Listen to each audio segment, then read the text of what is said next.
사무엘하. 사무엘상에 대한 영상에서 우리는 이 책의 세 명의 중심 인물인 사무엘, 사울, 다윗을 만났습니다.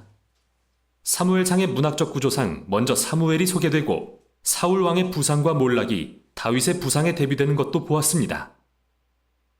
사무엘하는 이스라엘의 왕이 된 다윗의 삶을 둘로 나눠 먼저 성공과 복을 누리는 시절, 다음은 큰 도덕적 실패와 그로 인한 슬픈 결과를 그립니다. 그리고 잘 짜여진 결론에서는 다윗의 삶의 선과 악을 되짚어보고 그의 가문에서 나올 미래의 왕에 대한 소망을 심으며 마무리합니다. 사무엘하는 사울의 죽음으로 시작되는데요. 다윗은 자기를 죽이려 했던 장본인의 죽음을 애도하는 장문의 시로 모두를 놀라게 합니다. 다시 한번 저자는 다윗의 겸손하고 긍휼한 품성을 보여주며 자기 원수의 죽음조차 슬퍼하는 사람으로 그립니다. 이후 다윗은 성공과 하나님의 복을 누리는 시절을 경험합니다. 온 이스라엘이 다윗에게 와서 모든 지파를 통일하고 자신들의 왕이 되어달라고 간청하죠. 왕이 된 다윗이 맨 처음 한 일은 예루살렘을 정복하고 이스라엘의 수도로 삼아 시온으로 이름을 바꾼 것입니다. 그때부터 그는 수많은 전투에서 승리하며 이스라엘의 영토를 넓혀갑니다. 예루살렘을 이스라엘의 정치적 수도로 정한 후 영적인 수도로도 삼고 싶어진 다윗은 언약궤를 예루살렘으로 옮깁니다. 사무엘하 7장에서 그는 하나님께 이스라엘은 이제 거할 집이 있는데 하나님의 임재도 영구히 거하실 집이 필요하다면서 이스라엘의 하나님의 성전을 지어드려도 되냐고 여쭙니다. 그러나 하나님은 내 생각은 고맙지만 오히려 내가 너의 집, 즉 왕조를 세울 것이라 말씀하시죠. 사무엘하 7장은 성경 전체의 줄거리를 이해하는데 핵심이 되는 장입니다. 왜냐하면 하나님께서 다윗에게 그의 왕가에서 미래의 왕이 나올 것이며 그가 이 땅에 하나님의 성전을 짓고 영원한 나라를 세울 것이라 약속하시기 때문이죠. 그리고 다윗에게 주신 메시아에 대한 이 약속은 이후 시편과 선지서들에서 더욱 발전됩니다. 또 이 왕은 하나님이 아브라함에게 하신 약속과 연결되는데 미래의 메시아의 나라를 통해 열방에 복을 베푸실 것이기 때문이죠. 그런데 하나님이 복을 베푸실 것을 약속하신 바로 이때 일이 심각하게 꼬이고 맙니다. 다윗이 저지른 치명적인 실수로 인해 우리아라는 소중한 병사가 희생됩니다. 다윗은 그의 옥상에서 우리아의 아내 밧세바가 목욕하는 걸 보고 그녀를 불러 동침하여 아이가 생깁니다. 그러자 그걸 감추기 위해 우리아를 살해한 뒤 그녀와 결혼하죠. 끔찍합니다. 다윗은 나단 선지자가 그 일을 지적하자 즉시 자신의 잘못을 인정합니다. 비탄에 잠겨 회개하고 용서를 구하자 하나님은 그를 용서해 주십니다. 그러나 하나님은 다윗의 선택의 결과는 지우지 않으십니다. 이러한 끔찍한 선택의 결과 다윗의 지방과 그의 왕국은 결단나고 말죠. 이 비극적인 이야기는 사울의 몰락과 많이 닮아 있습니다. 다윗의 아들들은 더 비극적인 방식으로 그의 실수를 되풀이합니다. 암논은 자기 여동생 다말을 성폭행하고 다말의 오빠인 압살롬은 모든 사실을 알고 암논을 살해합니다. 그 후 압살롬은 비밀리에 아버지 다윗을 권좌에서 몰아낼 계획을 세워 대대적인 반란을 일으킵니다.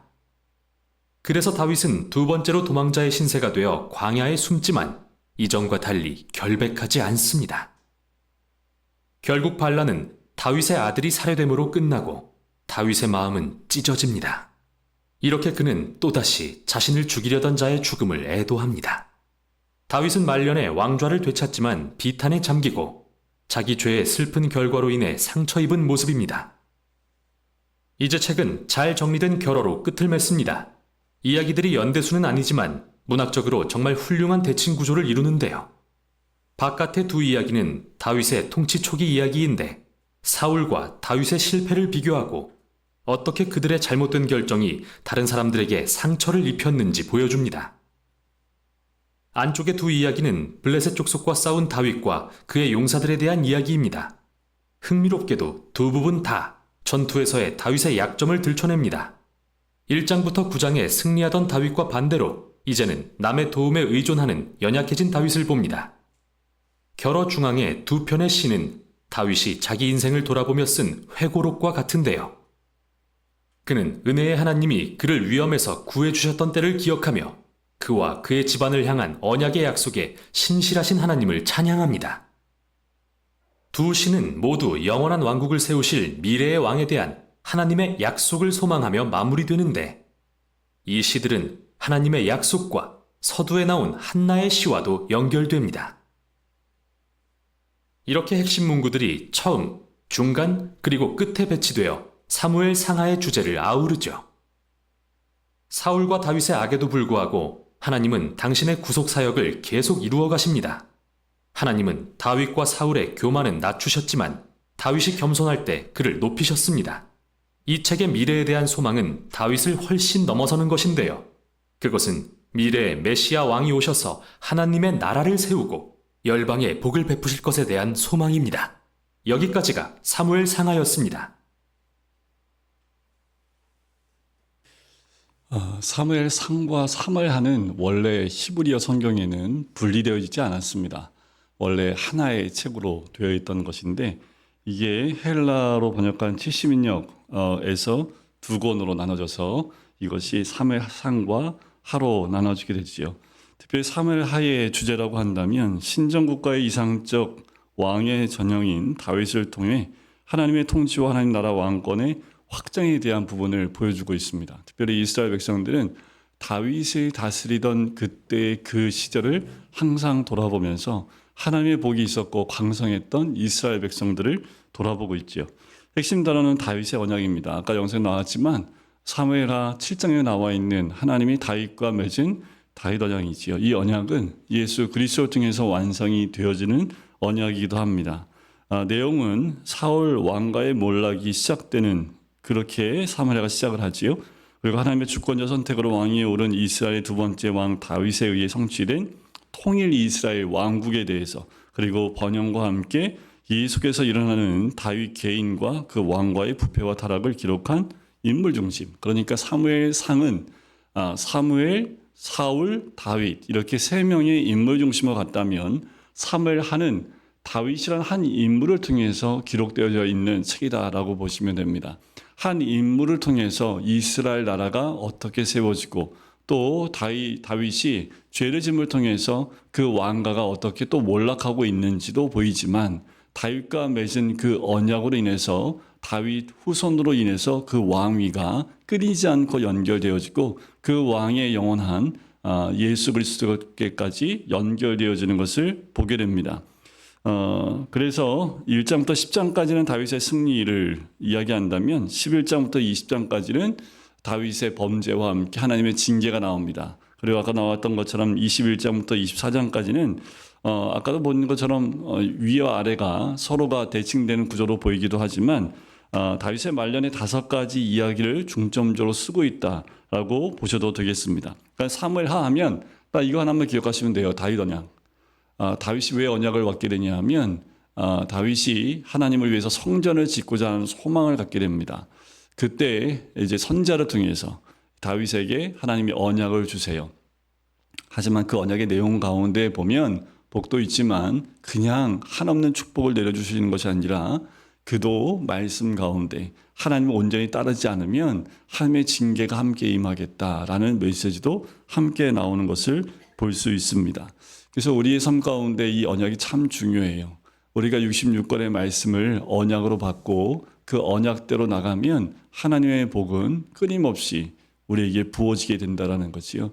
그 복은 다른 것이 없습니다. 여러분들 이 땅에서 누리는 현세적인 그 복은요 한계가 있지요. 그러니까 하나님이 보여주시는 그 복은 이 세대에 끝나는 것이 아니라 영원한 복이기 때문에 그 복을 소망하고 가는 것. 근데 우리가 그 영원을 볼 수 있는 눈이 없지요. 그러니까 영원을 볼 수만 있다면 현세에 있는 이 작은 복에 의해서 우리가 다른 것을 빼앗기지 않을 겁니다.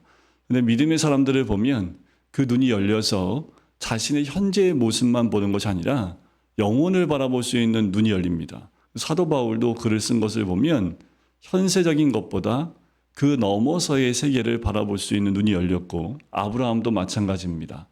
다윗도 죄를 졌지만 다윗도 마찬가지예요.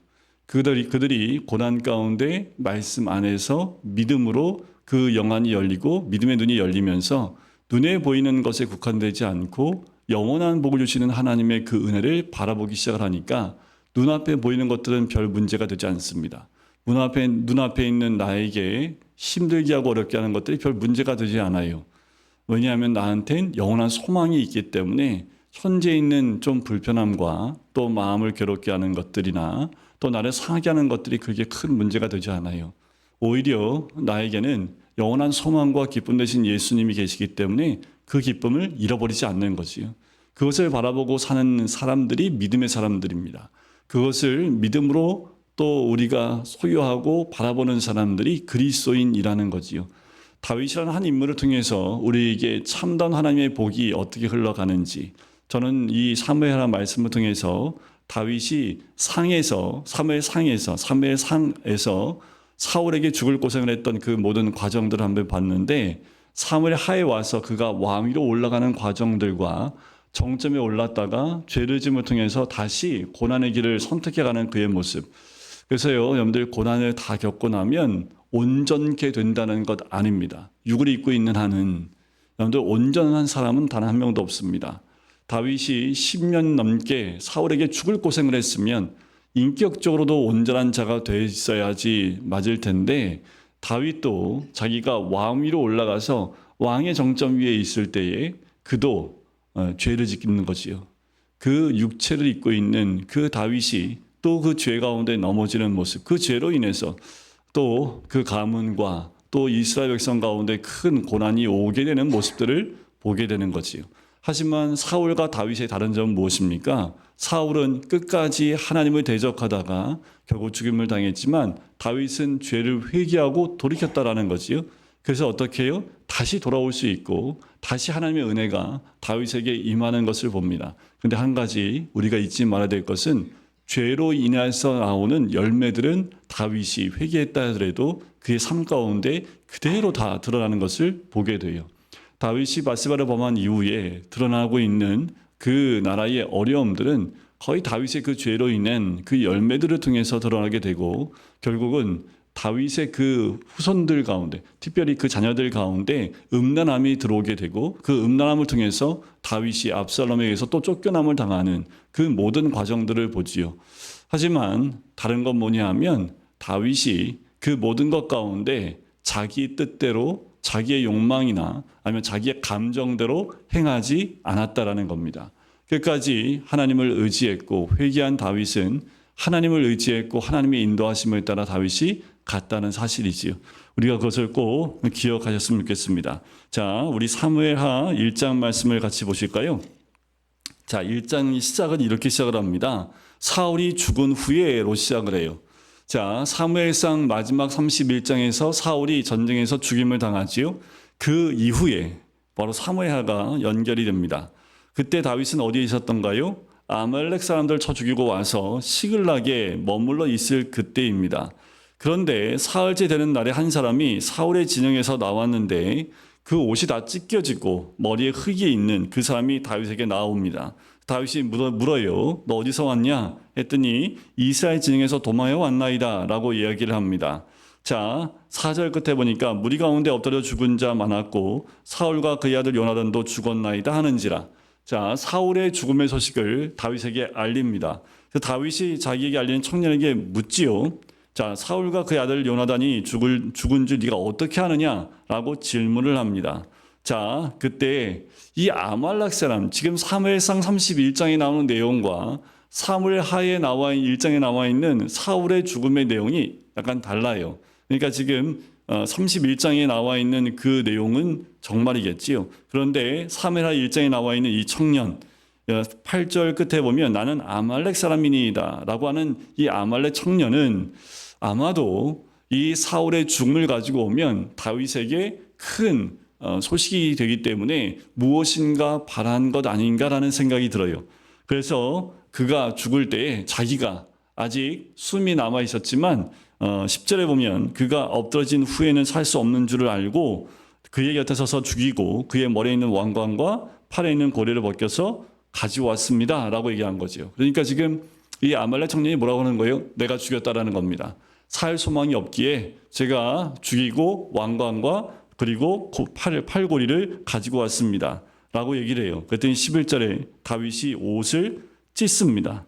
그리고 사울 12절에 사울과 그 아들 요나단과 여호와의 백성과 이스라엘 족속이 칼의 죽음으로 말미암아 저녁 때까지 슬퍼하며 울며 금식을 합니다. 자, 여기서 이 다윗의 모습을 보게 됩니다. 다윗이 지금 사울을 피해서 어디로 도망갔어요? 블레셋 땅으로 도망갔습니다. 근데 누구와 누가 전쟁을 해요? 블레셋과 이스라엘이 전쟁을 해요. 거기서 블레셋에 의해서 사울 왕이 죽었어요. 그 소식을 블레셋 지역에 있는 시글락 지역에 있는 다윗에게 한 청년이 와서 사울이 죽었다는 소식을 전해요. 자, 나를 죽이려 하는 사람이 죽었습니다. 그럼 이제 다윗은 더 이상 도망 다닐 필요가 없지요. 그리고 이제 죽음의 그늘에서 벗어났지요. 그런데 다윗은 그것이 아니라 무엇을 이야기합니까? 슬퍼하며 울며 금식을 해요. 왜 그럴까요? 다윗이 끝까지 생각했던 건 뭐냐면 하나님이 기름 부어 세운 자에 대한 생각입니다. 다윗이 지금 이 슬픔 가운데에서 그 소식을 전한 청년에게 다시 물어요. 너는 어디 사람이냐? 아말렉 사람 곧 외국인의 아들이니이다 하고 13절에 얘기를 하지요. 그리고 14절에 이렇게 얘기합니다. 내가 어찌하여 손을 들어 여호와의 기름 부음 받은 자 죽이기를 두려워하지 아니하였느냐라는 거예요. 여러분들 사울을 당연히 죽어야지요. 왜요? 이미 하나님이 사울을 버렸기 때문에 사울은 죽음을 맞이하게 되어져 있습니다. 사울을 죽일 수 있는 기회를 2번이나 다윗에게 줬지만 다윗은 자기 손에 기름 부음 받은 자 하나님이 세운 종의 피를 묻히기를 원치 않았습니다. 그리고 하나님 손에 맡긴 거죠. 결국 사울은 자신의 죄로 인하여 죽임을 당한 거예요. 자, 그런데 다윗의 마음 가운데 뭐예요? 이 14절에 나와 있는 것처럼 여호와의 기름 부음 받은 자 죽이는 것을 두려워하지 아니하였느냐라고 얘기를 하는 거지요. 여전히 다윗은 사울을 하나님이 세우신 종으로 왕으로 인정하고 있다라는 겁니다.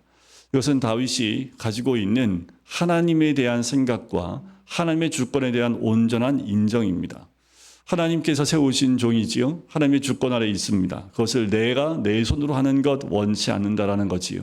하나님 환경을 만들어냈다 할지라도 그것이 내 손에 하나님이 세우신 자의 피를 묻히는 것을 원치 않는 것처럼 다윗은 하나님께서 모든 걸 주관하고 계시기에 그것에 손을 대는 것을 인정하고 또 원하지도 않는 거지요. 결국 이 청년은 죽임을 당하게 됩니다. 15절 끝에 보니까 그를 죽이라 하매 그가 침에 곧 죽으니라 라고 얘기를 하지요. 자, 그리고 17절부터 보면 다윗이 슬픈 노래로 사울과 그 아들 요나단을 조상하고 또 노래를 부릅니다. 활노래라 18절에 야살의 책에 기록되었을 때 하면서 19절부터 27절까지 노래를 불러요.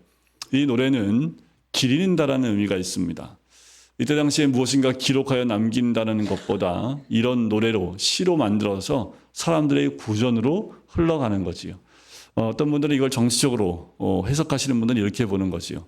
다윗이 사울의 죽음에 기뻐했다면 이스라엘 백성들이 다윗을 왕으로 인정할 수 있었겠느냐라고 얘기를 해요. 오히려 다윗이 사울의 죽음을 놓고 슬퍼하고 이 슬픔의 노래를 지음을 통해서 이스라엘 백성들이 다윗이 사울이 죽이려고 했던 다윗이지만 왕의 죽음에 대해서 이도 슬퍼하는구나 라는 것을 알리기 위해서 이 노래를 지었다라고 보기도 합니다. 하지만 그거는 그쪽 측면에서 봤을 때 다윗의 모습이고 다윗에 대한 해석일지 모르겠지만 하나님의 택함 받은 기름 부음 받은 종으로서 다윗은 하나님이 세운 자가 죽음에 대한 것에 슬퍼하는 거지요. 오늘 한번 생각해 보실까요? 하나님이 사울의 죽음을 기뻐하시겠습니까?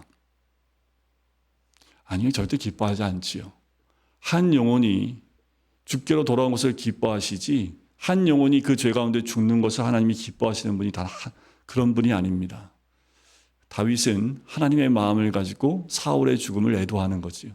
하나님의 마음이 사울의 죽음에 대한 애도하는 마음이 있는 거지요. 결국 이 애도함이 이스라엘 백성들의 마음을 위로하는 이 노래가 되기도 합니다. 자, 2장에 가면 이제 그 후에 다윗이 여호와께 여쭈어 보게 됩니다.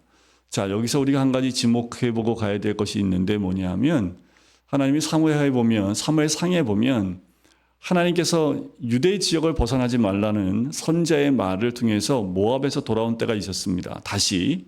그런데 다윗이 끝까지 자기를 죽일 것 같으니까 사울을 피해서 블레셋 지역으로 도망갔어요. 하나님이 기뻐하지 않습니다. 하나님이 이스라엘 떠나지 못하게 하신 이유가 여기 있는 거예요. 그들이 다윗과 그 일행들이 이스라엘 땅에 있었다면 아마도 상황은 이렇게 흘러가지 않았을 겁니다. 왜냐하면 2장에 또 3장에 가면 3장에 가면 다윗이 기름 부음 받게 돼요. 헤브론에서. 그건 유다 지파 가운데 기름 부음을 받습니다. 그러니까 이스라엘 전체의 왕으로 되는 데는 앞으로 7년이 더 걸려요.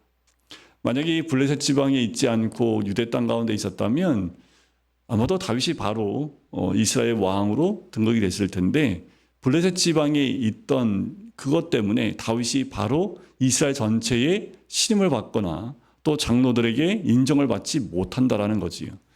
하나님은 다윗에게 블레셋으로 가라는 말씀을 하신 적이 없어요. 그런데 마지막 다윗이 블레셋 땅으로 가야지 살겠다고 그냥 본인이 가버린 거지요.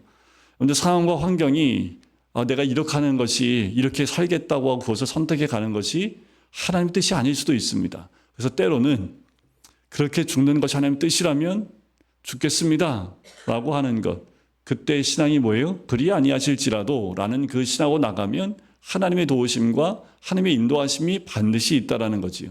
그런데 상황과 환경이 이렇게 안 하면 선택지가 없어 라고 하고 하나님의 뜻을 구하지 않고 가게 되면 결국은 다윗과 같이 이런 어려움을 또 한 번 겪게 된다라는 거지요.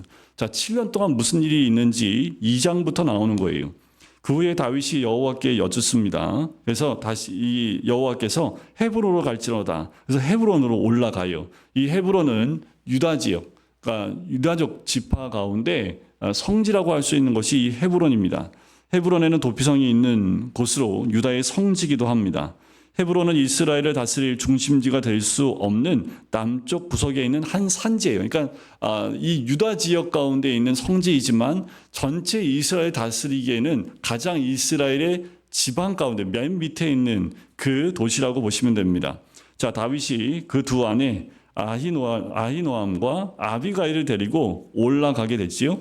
함께 모든 가족들이 올라갑니다. 그리고 헤브론 각성읍에 살게 하지요. 4절에 보면 유다 사람들이 와서 거기서 다윗에게 기름을 부어 유다족 속의 왕으로 삼았더라라는 거지요. 드디어 왕이 되긴 했지만 12지파 가운데 한 지파인 유다 지파의 왕이 됩니다. 왜요? 다윗이 유다 지파니까. 그래서 유다 지파가 다윗을 환영합니다. 왜 그럴까요? 다윗이 기름 부음 받은 걸 유다 지파가 다 알고 있기 때문에 기름 부음 받은 자가 죽었고 그 대를 이어서 그 아들이 지금 왕 위로 올라가지만 유다 지파만큼은 하나님의 기름 부음 받은 자가 다윗이기에 다윗을 왕으로 기름 붓게 됩니다. 자, 그리고 다윗이 왕이 되자마자 사울 왕의 장례를 준비했던 5절에 보면 길르앗 야베스 사람들한테 전령을 보냅니다. 그리고 하나님의 은혜를 나누게 됩니다. 그들이 행동한 것에 대해서 축복하는 모습을 보게 되지요. 그리고 8절부터 11절까지는 사울 왕이 죽고 난 이후에 왕 위로 올라가는 이스보셋에 대해서 이야기합니다. 자, 군사령관 넬의 아들 아브넬이 사울의 아들 이스보셋을 데리고 마하나임으로 건너가 거기서 온 이스라엘의 왕으로 삼게 됩니다. 자, 이때 사울의 아들 이스보셋이 왕이 될 때 나이가 40세이며 2년 동안 왕위에 있게 됩니다. 그런데 유다 족속은 다윗을 따르게 되지요. 다윗이 헤브론에서 유다 족속의 왕이 된 날수는 7년 6개월이었더라라는 거예요. 자, 이것이 다윗이 블레셋으로 넘어가게 된 그것으로 인해서 더 연장되어지고 더 이가 왕위로 온전히 세워지는데 시간이 연장될 수밖에 없는 그 상황이지요. 결국 이스라엘과 유다가 전쟁이 납니다. 자, 왕이 2명이에요. 그러니까 왕이 1명이 될 수밖에 없는 거잖아요. 그러니까 그러니까 지금 남유다가 아니라 유다 지파의 왕으로 세워진 다윗을 중심으로 한 이 나라와 사울의 아들인 이스보셋을 중심으로 한 나머지 지파의 이 왕국이 서로 충돌하는 겁니다. 12절부터 마지막 절까지가 그 충돌에 대해서 얘기가 나와요. 그러니까 이 사울의 군대 장관이었던 군사령관이었던 아브넬을 중심으로 장군들이 나오고 다윗을 따랐던 요압 그리고 아비새와 아사헬 18절에 나옵니다. 이 세 아들을 중심으로 이 장군들이 와서 서로 싸웁니다. 싸움을 통해서 많은 자가 죽임을 받게 되고 특별히 이때 어떤 사건이 있냐면 요압의 막내 동생인 아사헬이 이 패하고 도망가는 아브넬을 군대 장관 아브넬을 끝까지 쫓아갑니다. 그래서 아브넬이 쫓아오지 말아라. 나 너 죽이고 싶지 않다.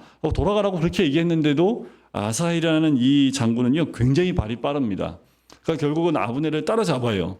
그러니까 어떻게 아브넬이 자기가 죽게 됐으니까 아사헬을 죽이게 됩니다. 이것 때문에 또 하나의 사건이 벌어지게 되는데 요압과 아비새가 아브넬을 뒤쫓아갑니다. 하지만 아브넬을 잡지는 못해요. 그리고 요압과 그 동생 아비새가 다시 돌아오게 되지요. 이 전쟁으로 인해서 30절에 보면 요압이 아브넬 쫓기를 거치고 돌아와 무리를 다 모으니 다윗의 신복 중에 19명과 아사헬이 없어졌으나 다윗의 신복들이 베냐민과 아브넬에게서 속한 자들을 쳐서 360명을 죽였더라는 거지요. 자, 이제 흐름이 다윗에게로 넘어가는 모습을 봐요. 다시 말씀을 드리지만 다윗이 블레셋 가운데 가지 않았다면 이 전쟁은 아마도 있지 않았을 겁니다.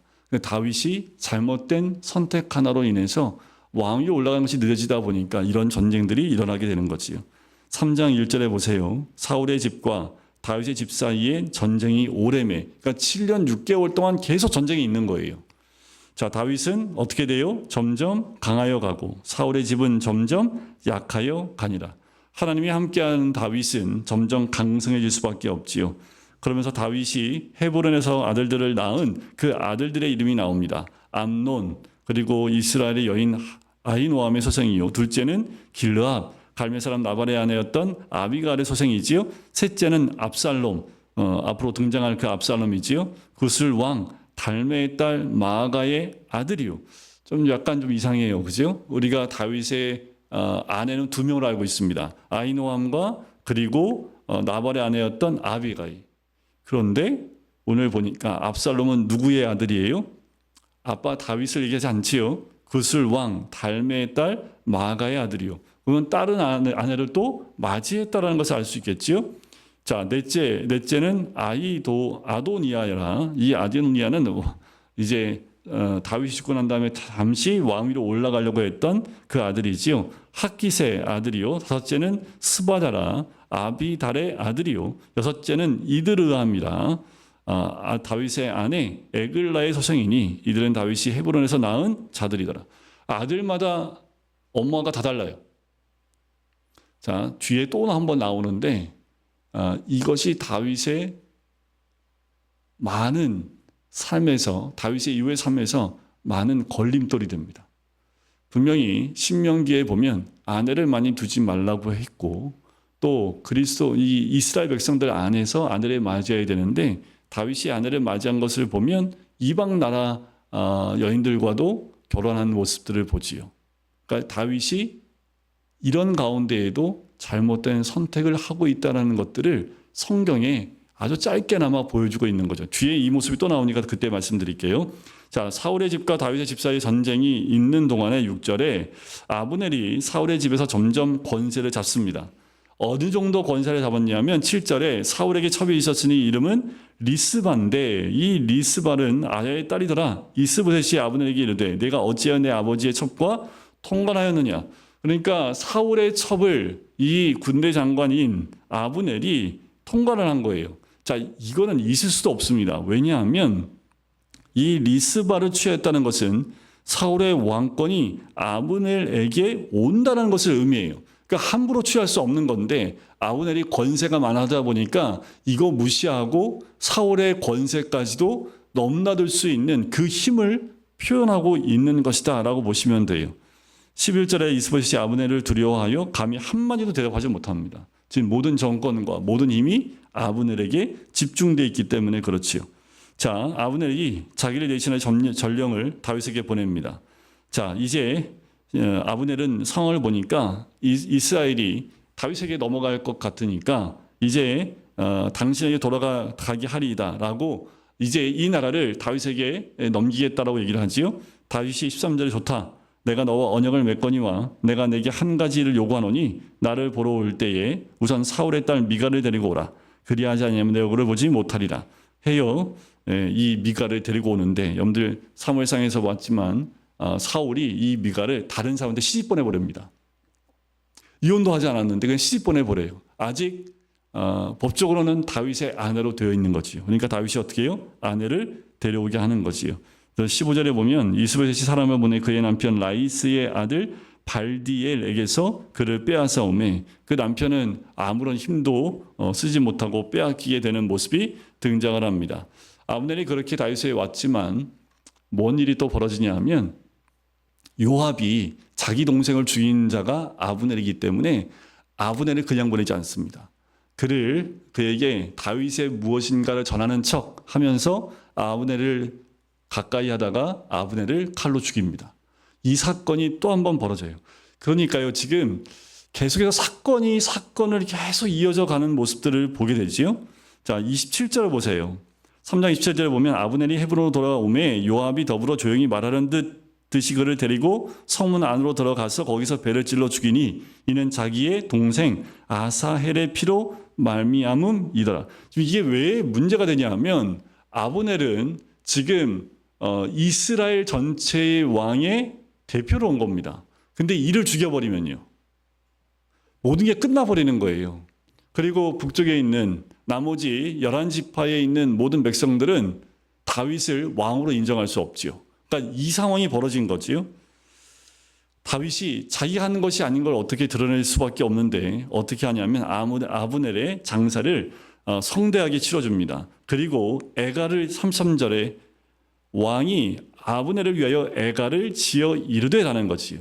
아브넬의 죽음이 어찌하여 미련한 자의 죽음 같은 거 하면서 슬퍼합니다. 그리고 35절에 보면 뭇 백성이 나와 다윗에게 음식을 권하며 다윗이 맹세하여 이르되 만일 내가 해지기 전에 떡이나 다른 것을 맛보면 하나님이 내게 벌 위에 벌을 내리심이 마땅하니라 하면서 금식을 합니다. 아예 밥을 먹지 않습니다. 그 애도하는 마음 가운데 그때 이 모습을 보고 백성들이 기뻐하지요. 왜 기뻐합니까? 이게 지금 아브넬을 죽였는데 왕이 밥 먹는다고 기뻐해요? 기뻐하는 이유는 다윗이 하지 않았다는 것을 백성들이 알기 시작하는 거죠. 이건 굉장한 사인입니다. 당시의 혼란스러운 가운데 다윗이 아브넬을 죽였다면 이건 문제가 더 심각해지는데 상황이 백성들이 보니까 다윗이 한 게 아니에요. 그러니까 백성들이 기뻐하지요. 왕이 무슨 일을 하든지 무리가 다 기뻐함으로 이날에야 온 백성과 이스라엘이 내레 아들 아브넬을 죽인 것이 왕이 한 것이 아닌 줄을 아니라. 이날에 그러면 그 전에 뭐예요? 다윗이 죽인 걸로 생각했던 거지요. 자, 39절 내가 기름 부음 받은 왕이 되었으나 오늘 약하여서 스루야의 아들인 이 사람들을 제어하기가 너무 어려우니 여호와는 악행한 자에게 그 악한 대로 갚으실지로다. 이 요압에 대한 이야기를 하는 거지요. 결국 이 요압은 마지막에 이 말씀대로 그대로 되는 것을 또 이루어지는 것을 보게 됩니다. 결국 사장은 아직 남아있는 사울의 아들 이스보셋이 뭐라고 할까요? 이 왕을 죽이고 다윗에게 넘어가려고 하는 두 반란자에 의해서 죽임을 당합니다. 이스보셋이 헤브론에서 아브넬이 죽었다는 소식을 듣고요. 네, 힘이 다 풀려버리지요. 그리고 사울의 아들 이스보셋에게 군 지휘관 두 사람이 있는데 바하나요, 하나는 레갑인데 이 사람들이 이스보셋을 죽여서 그 목을 가지고 다윗에게 옵니다. 결국 이들도 죽임을 당해요. 이것도 하나님의 뜻이 아니라는 것을 다윗이 알고 만약에 이들을 또 기쁨으로 받아들였다면 이게 또 문제가 심각해지는 거지요. 근데 다윗은 정확하게 하나님의 뜻이 아닌 것은 기쁨으로 받아들이지 않습니다. 그리고 이들을 오히려 죽게 하지요. 그리고 이스보셋을 위해서 또 장례를 치르게 되는 그 모습을 보게 됩니다. 12절에 보면 청년들에게 명령하며 곧 그들을 죽이고 수족을 베어 헤브론 못가에 매달고 이스보셋의 머리를 가져다가 헤브론에서 아브넬의 무덤에 매장하였더라 라고 장례를 다시 치러져요. 자, 이 사건이 마무리가 되어지고 난 다음에 5장에 갔을 때 이제 드디어 나머지에 있는 그 지파의 모든 장로들이 다 이 다윗에게 옵니다. 자, 5장에 넘어가면 이제 2절에 보면 그들이 와서 이렇게 얘기합니다. 여호와께서도 왕에게 말씀하시기를 내가 내 백성 이스라엘의 목자가 되며 내가 이스라엘의 주권자가 되려나 하셨나이다 하니라. 이에 이스라엘 모든 장로가 헤브론에 이르러 왕에게 나오매 다윗 왕이 헤브론에서 여호와 앞에 그들과 언약을 맺음에 그들이 다윗에게 기름을 부어 이스라엘 왕으로 삼으니라라는 거지요. 다윗이 왕이 되기 위해서 움직이는 사람이 아니었다라는 거예요. 왕으로 기름 부음 받은 것이 3번 있습니다. 한 번은 사무엘 상에 한 번 나오지요. 그리고 사무엘 하에서 유다 지파를 한 번 받고 마지막 3번째는 온 이스라엘 백성들이 와서 장로들에 의해서 기름 부음 받게 됩니다. 그래서 왕이 돼요. 다윗은 이스라엘의 왕이 되기 위해 움직이는 것이 아니라 하나님의 때에 따라 움직였던 고난 가운데 하나님의 음성에 따라 가지 못해서 좀 돌긴 했지만 다윗은 왕이 되기 위해서 갔던 사람이 아니라는 것을 알 수 있지요. 그들과 언약을 맺으며 왕이 됩니다. 자, 4절에 보면 5장 4절에 다윗이 나이가 30세의 왕위에 올라 40년 동안 다스리게 되지요. 헤브론에서 77년 6개월 동안 유다를 다스렸고 예루살렘에서 33년 동안 온 이스라엘과 유다를 다스리게 됩니다. 이때 왕이 되자마자 제일 먼저 했던 게 뭐냐면 예루살렘을 점령합니다. 자, 6절에 보면 왕과 그의 부하들이 예루살렘으로 가서 그 땅 주민 여부스 사람을 치려 할 때, 왜냐하면 헤브론은 너무 밑에 있어요. 그래서 예루살렘을 점령해서 예루살렘이 여러분들 이 이스라엘 백성이 가나안 땅으로 치고 들어올 때 이 여리고성을 치고 들어와서 중부 지방을 점령하지요. 그때 그 점령했던 도시 가운데 하나가 이 예루살렘도 그 중간에 들어갑니다. 그러니까 다윗이 왕이 되고 난 다음에 제일 먼저 했던 것이 뭐냐면 헤브론에서 이스라엘 다스릴 수 있는 중앙으로 옮겨가는 거예요. 근데 예루살렘이 누가 다스리고 있냐면 여부스 사람들이 그 성을 그때 당시에 차지하고 있었던 거지요. 그리고 그 여부스 사람들이 다윗에 대해서 굉장히 안 좋은 이야기를 합니다. 그 다윗이 결국은 그 산성을 이제 빼앗고 다윗성이라고 이름을 하고 다윗이 밀로에서부터 9절에 보면 안으로 성을 둘러 쌓으니라. 그러니까 이제 예루살렘을 빼앗고 난 다음에 다윗성으로 그 성을 쌓기 시작을 합니다. 그 소식을 듣고 이제 두로왕 히람이 다윗에게 사절을 보내지요. 12절에 보면 다윗이 여호와께서 자기를 세우사 이스라엘 왕으로 삼으신 것과 그 백성 이스라엘 위하여 그 나라를 높이신 것을 알았더라. 그러니까 주변에 있는 사람들을 통해서 다윗이 왕이 되어지고 그 이름을 높이는 것을 알게 됩니다. 다 하나님이 세우시게 되면 그렇게 하나님이 세우셔요. 또 하나님이 높은 자리로 올라가게 하신다라는 거지요. 아무리 인간이 노력을 하고 자기의 꾀를 내고 자기의 힘을 가지고 한다 한들 오래 가지 못합니다. 하나님이 세우셨던 왕이라 할지라도 하나님 마음에 또 하나님의 뜻에 따르지 않으면 폐위될 뿐만 아니라 자기 힘으로 그것을 차지하려고 한다 한들 하나님이 허락하지 않으면 그 자리에 올라갈 수 없다라는 거지요. 자, 13절에 보면 다윗이 헤브론에서 올라온 후에 예루살렘에서 처첩들을 더 두었으므로, 자, 예루살렘을 갖고 처첩을 더 둬요.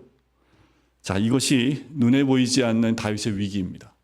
왕이 되자마자 바로 그랬을까요? 아니요. 지금 여기 나와 있는 이 한 절은 왕이 되자마자가 아니라 예루살렘에 이제 왕이 되어지고 그가 왕으로서의 삶을 살면서 많은 처첩을 더 두게 되었다라는 얘기지요.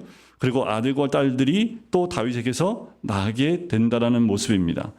특별히 14절에 보면 예루살렘에서 그에게서 난 자들의 이름은 삼무아와 소밥과 나단과 솔로몬이 여기 나오지요.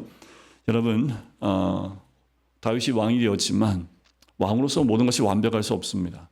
하지만 이 다윗의 잘못된 선택이 이 이스라엘 민족과 그리고 이 이스라엘 나라 가운데 끼치는 영향은 굉장히 클 수밖에 없어요. 왕은 그 나라를 대표합니다. 그래서 한 나라 왕이 제대로 말씀과 하나님 믿음 가운데 서 있지 않으면 다윗 왕국이 아니요 이스라엘 왕국이 흔들릴 수밖에 없는 거지요. 한 나라의 대표이지만 그 대표가 그 나라를 대신하는 것처럼 다윗의 이 흔들리는 모습, 눈에 보이지 않는 그 위기 가운데 다윗이 너무도 쉽게 처첩을 두는 것을 통해서 이 나라의 근간이 조금씩 흔들리고 있는 모습을 보고요. 이것이 그대로 누구한테 가냐면 솔로몬에게 갑니다. 솔로몬 때는 다윗과 같지 않았기 때문에 결국 나라가 두 쪽이 나는 모습을 또 보게 되는 거지요. 그리고 난 다음에 블레셋을 쳐서 이기게 됩니다. 두 번을 싸워요. 19절에 보면 다윗이 여호와께 여쭈어 이르되 블레셋 사람에게 올라가리이까 여호와께서 붙이겠다. 올라가 승리를 합니다. 23절에 다윗이 여호와께 여쭈니 이르시되 올라가지 말고 숨어 있으라 기습하라. 두 번의 블레셋과의 전쟁에서 승리하게 됩니다. 왜 이게 중요하냐면 이스라엘 민족에게 가장 큰 해악이 됐던 가장 위협이 됐던 그 민족이 블레셋 민족입니다. 이 블레셋을 처리하지 않으면 이스라엘은 늘 불안 가운데 있을 수밖에 없어요. 그러니까 다윗이 왕이 되자마자 제일 먼저 했던 게 뭐냐면 이스라엘에게 큰 어려움을 주고 있는 이 블레셋을 먼저 치는 거지요. 승리하는 겁니다. 두 번의 전쟁에서 온전히 승리케 되는 모습을 봐요. 이것을 통해서 안정화가 되는 거예요. 이제 더 이상 이 이스라엘을 건들 수 있는 그 민족이 주변에 없게 됩니다. 주변에 다윗이 왕이 된 것을 다 인정했기 때문에 그 이후에 하나님께서 다 그 주변에서 다윗을 보호할 수 있게끔 하나님이 하시는 은혜를 보게 되는 거지요. 그리고 나서 제일 먼저 했던 게 뭐냐면 이제 나라가 안정이 되어지고 외부의 세력의 그 어려움도 다 해결하고 난 다음에 제일 먼저 다윗이 선택했던 게 뭐냐면 법궤를 가지고 들어오는 거예요. 다윗성인 예루살렘에 법궤를 가지고 들어오는 거예요. 이것을 제일 먼저 다윗이 행합니다. 그러니까 다윗이 무엇을 해야 되는지 정확히 알았던 사람이에요. 이스라엘 민족 가운데 다시 회복해야 될 것은 말씀이라는 거지요. 그러니까 여호와의 법궤를 다시 가지고 이 이스라엘 백성의 중심으로 갖고 들어오는 것이 제 우선순위라는 것을 다윗이 알아요. 그런데 문제는 뭐냐 하면 이것을 어떻게 가지고 들어와야 되는지를 다윗이 모르는 거지요. 이것은 레위 사람들이 알았어야 됩니다. 그런데 자 6장에 보면 여러분들 다 알다시피 다윗이 이 법궤를 가지고 오려고 무려 3만 명을 다 모읍니다. 모아서 하나님의 궤를 가지고 와요. 그런데 어떻게 가지고 와요? 3절에 보니까 새 수레에 싣고 산에 있는 아비나답의 집에서 나오는데 아비나답의 아들 우사와 아요가 그 새 수레를 모니라. 새 수레에 싣고 와요. 왜 새 수레에 싣고 왔을까요? 이유는 옛날에 블레셋 가운데 이 법궤를 빼앗겼다가 다시 이스라엘 땅으로 들어올 때 어떻게 들어왔습니까? 새 수레에 소에 끌려서 들어왔지요. 그러니까 어떻게 해요? 다윗이 그와 똑같이 하는 거예요. 그런데 하나님의 법궤는 율법에 의하면 그렇게 운반되면 안 되는 거지요. 결국 6절에 보면 나곤의 타작마당에 일어서는 소들이 뛰지요. 우사가 그 법궤를 만졌다가 즉사하게 됩니다. 자, 그래서 여호와 하나님이 우사가 잘못함을 보시고 하나님의 궤 곁에서 죽게 됩니다. 그래서 베레스 우사라 하고 다윗이 하나님의 궤를 가지고 오는 것을 두려워합니다. 그래서 10절에 보면 오벳 에돔의 집에 메어 갑니다. 근데 놀라운 거 뭐냐면 11절 오벳 에돔의 집에 석 달간 있었는데 여호와께서 오벳 에돔과 그의 온 집에 복을 주시니라. 영 복 받으려면 말씀을 모십시오. 네, 새로 성경책 사가지고 성경책을 모시고 있다는 얘기가 아니라 늘 복 받으려면 오벳 에돔은 웬 복입니까? 이게 웬 복이에요? 자기가 뭐 이렇게 하나님의 법궤를 가지고 오려고 한 것도 아닌데 다윗이 가지고 가려다 문제 생기니까 오벳 에돔의 집에 아이고 큰일 났다고 맡겼는데 3개월 동안 그 집에 하나님이 복을 주시는데 여러분 하나님의 말씀이 들어가는 곳은 복이 있습니다. 목사님, 제가 말씀을 지금 몇 년을 그 말씀을 붙들고 있기 때문에 지금까지 우리가 버틸 수 있는 거지요. 때가 되면 하나님 주신 복이 있습니다. 오벳 에돔이 3개월, 석 달 동안 하나님 복을 내려주시는데 그가 법궤를 어떻게 섬겼을까요? 이 사건, 베레스 우사가 죽는 그 사건 때문에 얼마나 두려움으로 그 법궤를 이걸 보존하고 지켰을까라는 거지. 또 얼마나 연구를 했을까요? 상상만 해봐도 이 법궤를 잘못 따르면 죽을 수 있기 때문에 이 법궤를 어떻게 해야 되는지 공부를 엄청 많이 했을 거예요. 그러니까 복이 임할 수밖에 없지요. 그냥 들어온 대로 여기다 이렇게 그냥 보관해 놓고 있겠어요? 그럴 만한 그 물건이 아니지요. 이 법궤는 하나님의 궤이기 때문에 그러니까 이 오벳 에돔이 이거를 어떻게 모셔야 될지에 대한 연구와 공부와 이런 것들을 어마어마하게 많이 했을 겁니다. 근데 성경 공부를 해야 될 이유가 여기 있는 거예요. 우리가 예수님을 믿고 예수님을 구주 영접했는데 어떻게 구주와 함께 살아가야 되는지 모르는데 우리가 어떻게 복을 누릴 수 있습니까? 오베데돔이 이 모든 것 가운데 복을 누리는 것을 다윗이 봐요. 그러니까 다윗이 어떻게 해요? 다시 가지고 와요. 이제는 그 방법이 아니라 이 제사장들을 택해서 오벳에돔의 집에서 궤를 매게 합니다. 그래서 13절에 보면 여호와의 궤를 맨 사람들이 6걸음을 가매 다윗이 소와 살진 송아지로 제사를 드리지요. 다윗 14절 다윗이 여호와 앞에서 힘을 다하여 춤을 추는데 배 에봇을 입었더라. 근데 옷이 다 벗겨질 정도로 그렇게 기쁨으로 춤을 추게 됩니다. 16절 여호와의 궤가 다윗성으로 들어올 때에 사울의 딸 미갈이 창으로 내다 보다가 다윗 왕이 여호와 앞에서 뛰놀며 춤추는 것을 보고 심중에 그를 업신 여기니라. 그러니까 이게 심중에 업신 여긴 거 하나만으로 하나님 기뻐하지 않으세요. 왜요? 다윗이 주의 종입니다. 그때 왕입니다. 왕이 어떠한 모습으로 왜 그렇게 하는지에 대한 것 관심이 없고 눈에 보이는 것을 가지고 따따붙한 거 아니에요. 그리고 그 심중에 그 업신 여긴 것이 그냥 있겠습니까? 드러났겠지요. 그래서 요게 있고 난 다음에 또 여호와의 궤를 메고 들어가서 다윗이 그것을 위해서 장막 가운데 준비한 자리에 놓고 번제와 화목자로 하나님께 드리고 모든 백성들한테 떡과 고기 한 조각과 건포도 떡 한 덩이씩을 나누게 됩니다. 20절 다윗이 자기 가족의 축복하고 돌아오는데 사울의 딸 미갈이 나와서 다윗을 맞이하며 이르되 이스라엘 왕이 오늘 어떻게 왕 영화로우신지 방탕한 자가 염치 없이 자기의 몸을 드러내는 것처럼 오늘 그의 신복의 계집종의 눈앞에서 몸을 드러내셨도다 하니. 그러니까 이런 말을 안 했으면 그냥 마음으로 얘기했으면 끝났을지 모르겠는데 입 밖으로 말을 해요. 다윗이 뭐라고 합니까? 이는 여호와 앞에서 한 것이니라. 그러니까 다윗의 중심은 늘 여호와 앞입니다. 그리고 21절 끝에 내가 여호와 앞에서 뛰놀리라 라고 얘기를 해요. 여러분들 우리가 무슨 일을 하든 교회에서 뭘 하든 가정에서 뭘 하든 사회에서 뭘 하든 항상 마음의 중심에 이와 같은 여호와 앞에서 한 모습처럼 하시면 됩니다. 결국 이 미갈은 자녀를 낳지 못하게 됩니다. 여러분 미갈의 이 한 번의 실수로 인해서 다윗은 자녀를 낳지 못하는 이 모습들을 또 보게 되지요. 다윗은 하나님의 말씀과 그 은혜 그리고 그 말씀을 사모하는 모습이 다윗에게 있었고 또한 무엇이 자기 삶의 중심이 돼야 되고 이 나라의 중심이 무엇이 돼야 되는지를 정확히 알았던 사람이 다윗이고 그래서 그것이 얼마나 기뻤는지 사람들 앞에서 1인자였던 왕이 춤을 출 정도로 기뻐하는 것. 왜냐하면 그것은 하나님 앞에서 그 기쁨을 표시하는 것이기 때문에 그렇습니다. 이제 다윗은 거기에 머무르지 않지요. 7장에 넘어가면 이제 성전을 짓고자 하는 마음까지 나가게 됩니다. 다음 주에는 7장부터 같이 보실 텐데요. 여러분 다윗이 그렇게 하나님이 세우신 한 나라의 왕이 되기까지의 그 모든 과정들 우여곡절이 많았지만 그가 왕이 되어지고 제일 먼저 했던 것을 우리가 기억해야 합니다. 바로 여호와의 말씀, 여호와의 법궤 그것이 그의 삶의 중심에 들어올 뿐만 아니라 하나님의 은혜 가운데 이 백성들, 이 나라의 중심이 법궤가 되어야 되는 것을 다윗은 알았던 거지요.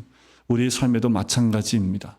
우리 모두는 예수 그리스도 그분만이 우리의 삶의 중심이 있다라는 것을 믿음으로 고백하고 순종하며 나가시기를 주님의 이름으로 간절히 축원드립니다.